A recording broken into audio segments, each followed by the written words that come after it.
ఖమ్మం జిల్లా ముదిగొండ ఎడవలి యోగానంద ఆలయంలో ప్రత్యేక పూజలు చేశారు డిప్యూటీ సీఎం బట్టి విక్రమార్క. తెలంగాణ రాష్ట్రం సుభిక్షంగా పాడి పంటలతో ప్రజలు సుఖ సంతోషాలతో ఉండాలని కోరుకుంటున్నామన్నారు. తర్వాత శివాలయంలో కుటుంబ సమేతంగా ప్రత్యేక పూజలు చేసి మొక్కులు చెల్లించుకున్నారు. బట్టి విక్రమార్క కుటుంబ సభ్యులకు వేద ఆశీర్వచనం అందించారు అర్చకులు.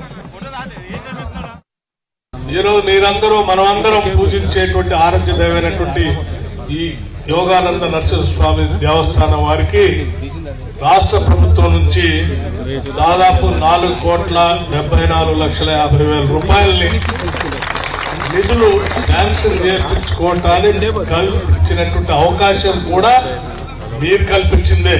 బట్టి విక్రమార్క చేశాడని అనుకుంటే నేను కేవలం నా పాత్ర మాత్రమే పోషించాను. నేను చేయటానికి అవకాశం కల్పించింది మీరందరూ. సో ఈ 4,74,50,000 నిధులు ఈ దేవాలయం రావటానికి మీ అందరి పాత్ర కూడా దీంట్లో ఉందని చెప్పడం కోసం నేను చెప్తాను. మీ అందరి కృషి, మీ అందరి ప్రేమ, నన్ను మీరు శాసనసభ్యుడిగా గెలిపిస్తే కాంగ్రెస్ పార్టీ ఈ రాష్ట్రానికి ఉప ముఖ్యమంత్రిగా చేసింది.